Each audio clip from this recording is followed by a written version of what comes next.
I've been wanting to build a custom media console for a couple years now, and since my wife and I bought a new house, I thought now was the time.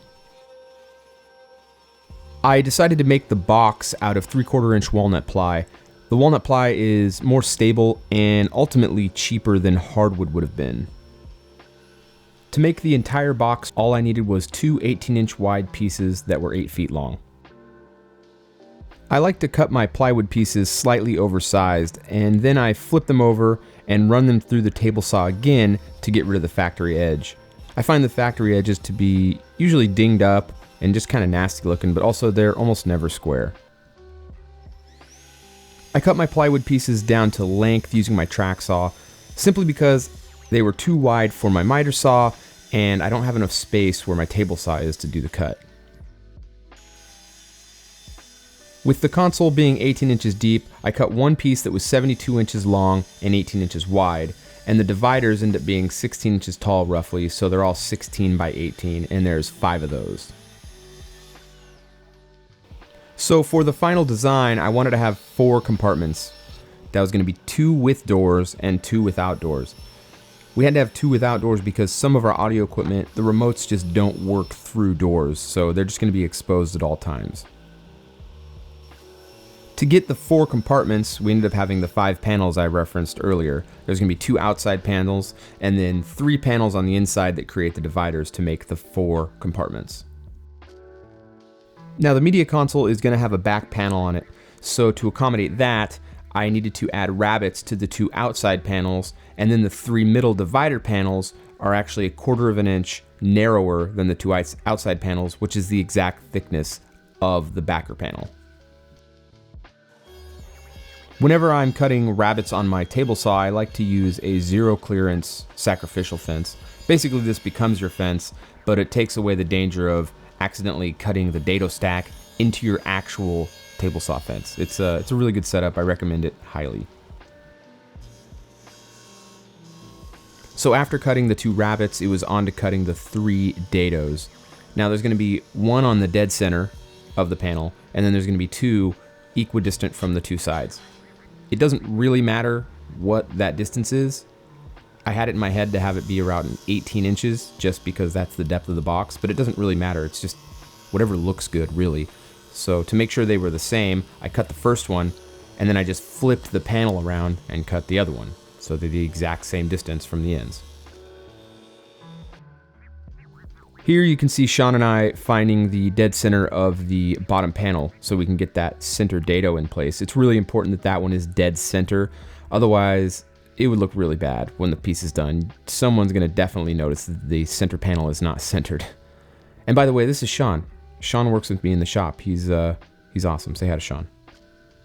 And apparently we took so much time to find center, we ran out of space on the SD card. So here I am reenacting that cut. You're welcome. No blade spinning. No one's gonna ask questions about that. Just gonna go slow. Look at the cat. I'm gonna make it clear that I'm not really doing it.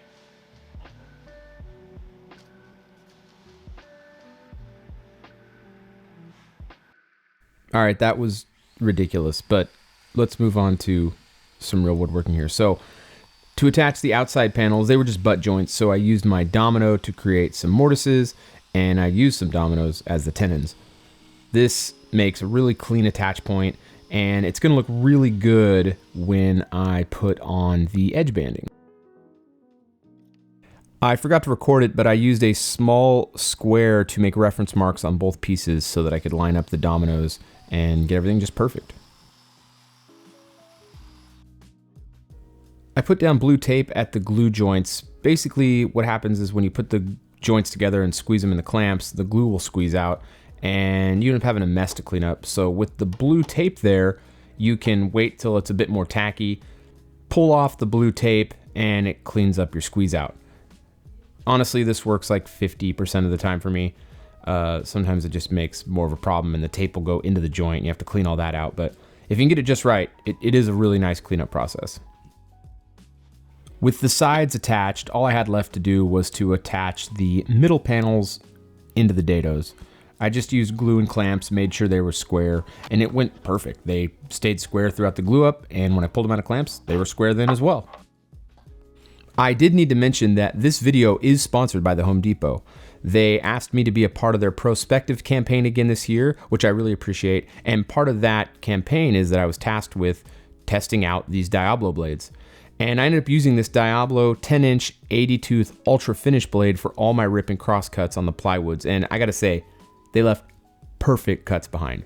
And I've been putting them through the paces for the last couple of weeks, and I'm really happy with this blade. It's been really good for this project. Along with the 10-inch circular blade, they also send out a pack of these bimetal ultra fine finish jigsaw blades. And I use these to break down my large pieces of lumber. And really the only large pieces of lumber I had was for the legs.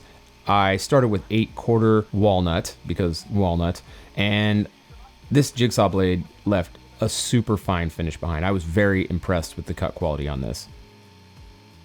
I'm gonna leave affiliate links for both of these blades down below in the description. They worked really great for this project, and I was really happy with how they worked out, and they come at a great price. The piece of walnut that I chose for the legs had a pretty significant crook in the side of it, so I used the jointer to fix that on the edge there. Typically, I would joint the face first before I hit the edge, but I wanted to get this edge fixed up before I start joining the face on there. I noticed that I had the jointer set to very light passes, so I got that cranked up and things started going a little faster. With that edge kind of cleaned up, I hit the face, and then I went back to cleaning up that edge again, so it was perfectly square. I'm populating my house with a bunch of mid-century modern furniture, and this media console is no exception. I really wanted to stay in line with the mid-century modern look, and I made the legs and feet follow that as well. I really am happy with how these ended up looking. So they had some kind of tricky curves and angles on them. So what I did was I took the design file and I sent that over to my laser, and I cut out some templates. Templates are the best. So earlier I said it was the legs and the feet. Really, that long piece of walnut is the apron. That's going to be carrying the weight across the long span, across the width of the piece. And the feet will be attached to that. And with that, they are going to be joined together, and I need them to be the exact same thickness. So here we're running them through the planer a few times to get them to the same thickness. What you end up needing is 2 aprons and 4 feet. 1 apron for the front, 1 apron for the back, and then each apron has 2 feet attached to it. I ripped this piece down to 2 inches, which is exactly how tall it was going to be, and that was going to make it fit exactly onto the templates that I had made. Here I'm cutting the miter that will actually be the joint where the foot attaches to the apron, and I couldn't tell you what this angle is. I used templates and I drew out a line, and I used my angle finder to reference against for my miter gauge. I don't really like to get real specific into some of these angles. It's just kind of more what looks good than numbers. Sometimes you get worried, oh, I have to do a 73.7 degree angle for this, and then you just kind of go, oh, I'll just make it 74, and it kind of takes away from the look. So I'm more going for the look and using reference cuts than hard angles. Also, take note of those offcuts sitting on my table saw. Don't throw those away if you're going to do this. They are the complementary angles to the miter I just cut, and those are going to be very important for the glue up. And that'll make more sense here in a few shots, but you do not want to toss those, trust me. So here's what I was talking about with that offcut. So you have an oversized piece for the foot, and it's a square, but when you go to clamp it up against that piece, it won't work because that's not a square. You have this weird angle to clamp against. So with that offcut, you can flip it over, attach it with the blue tape and CA glue trick, and now you've created a spot that's parallel to your piece that you can clamp towards, and it makes your glue up look really nice. To reinforce the joints, I added 2 dominoes to each one. You could also go with a mortise and tenon, or you could go with dowels, or you could even add like through dowels for like an added look for accent.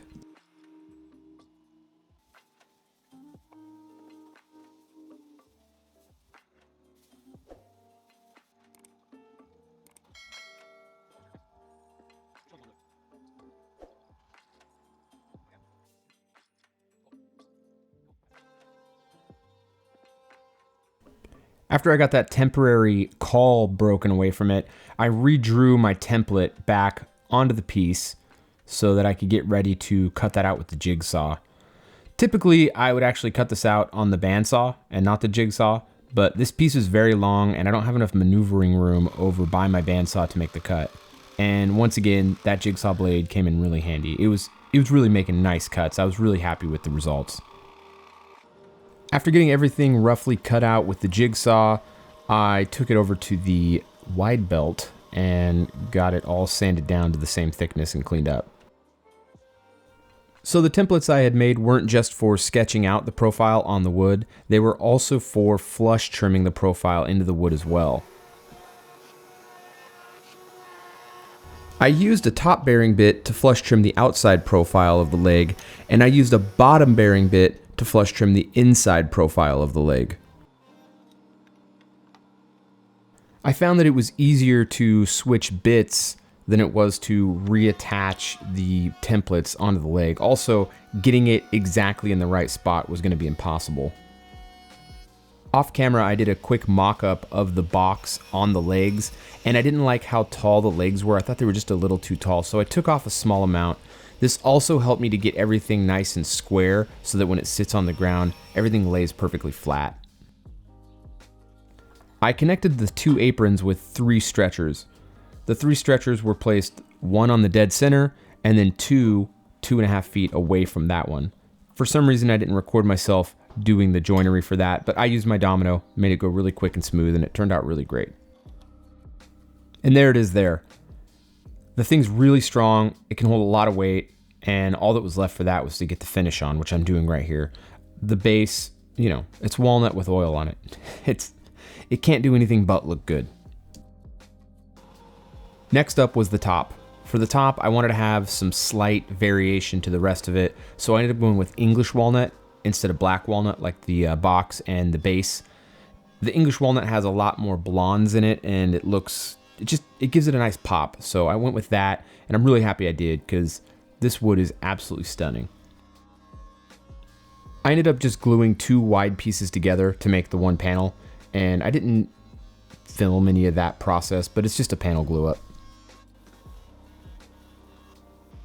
Once the top panel came out of clamps, we ran it through the sander real quick to get it flushed up and nice, and then it was over to get the oil on. Again, oil on walnut. The best.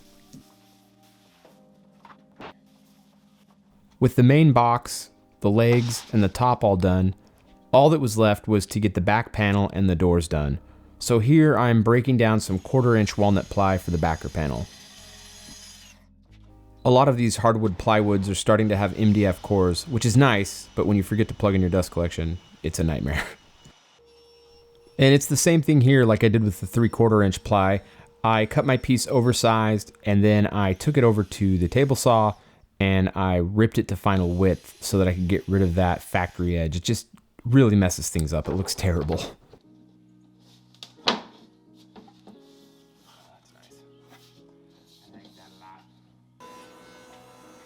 For the doors, I decided to go with shaker style doors. I really like the simple, clean lines of those, especially on mid-century modern pieces. Sean is flattening out the pieces, making sure everything's the same thickness so that he can put the rails and stiles together while I cut down the panels for the inside of the shaker doors. The initial test fit was great. It was very tight, which is what I wanted because they hadn't been sanded yet. I wanted to sand the inside corners of the rails and stiles so that when you grab the door, it feels really nice. I'm a really tactile person, so I like to have things sanded to the proper grits. Also, I wanted to sand the panels to 220. I didn't climb up in grits. I just started at 220 because plywood is pretty smooth when you get it, and it's got a thin veneer on there, so you don't want to sand that away on accident. After I got all the panels glued up and popped them out of clamps, I hit everything with the sander just to get everything all smoothed up and to get rid of any glue squeeze out and make sure all the joints were really nice and flush, which they were. I used the Domino for the joints, and that just works great with shaker doors. So the doors are full overlay, and I'm using the Euro style soft close hinges, and to install them I use this handy dandy jig. It's really great. It makes repeatable work of it, and it's easy to use, and it just works really well. You can see here the pieces fit right in. You screw them in place, and everything's set. It's a really easy, fun process. It's cool to watch it come together so quick and easy. For the edge banding, I opted to use iron-on edge banding. It's really foolproof and simple to use. You just use an iron and you put it on. So you just start on one side and just start melting the glue with the iron that's adhered to the back of the edge banding, and just apply it as you go down. You just want to make sure everything's really lined up. One problem I've had in the past is that I'll start on one side, and as I get down to the other side, I notice I'm pulling on it and things kind of come out of place. You just want to make sure that you're not tugging on anything. You just kind of want to let it melt into place and hold on.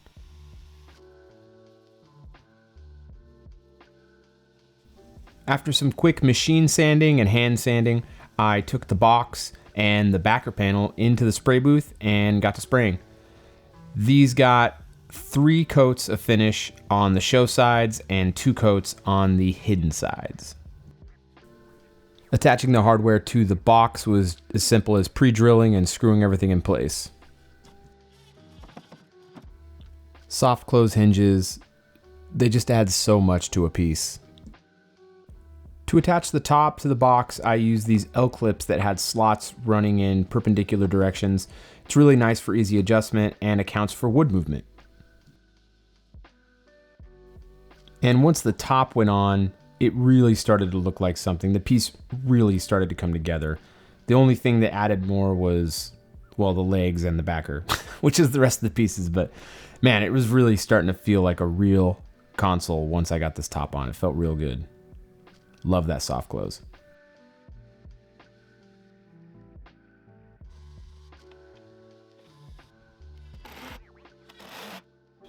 To attach the base to the body, I used the same clips that I used to attach the top to the body. Like I said, they're real simple to use, they're perfect for this application, and I really like how they look, and they hid really well too. Here I'm pre-drilling so that Sean can come back behind me and screw them in place, and simple as that.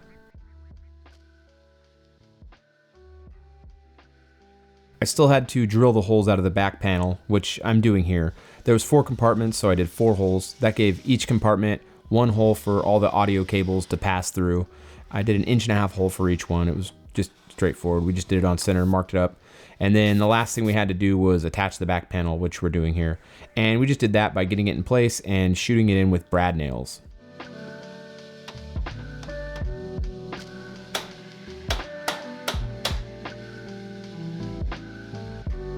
Well, that's a wrap.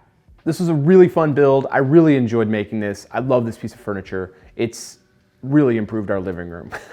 The living room started as this, and now it's looking like this. Huge improvement. I'm really, really glad I got to build this. Thank you to everyone who watched this far into the video. I really appreciate you. If you're not a subscriber, please subscribe to the channel. It really helps support what I'm doing here. And a big thank you to Home Depot for sponsoring this build. I really appreciate them as well. If you've been following along for a while, you may have noticed that my shop looks different, and there's some new people in the shop too. The last year has been pretty crazy, and I've been pretty slow on YouTube, but I'm gonna be changing that. YouTube is a big focus for me for the 2022 year, and I'm gonna be pumping out more videos for sure. I'm gonna be covering the new shop and all the cool projects we're doing around here, so I really appreciate your support. Have a good one.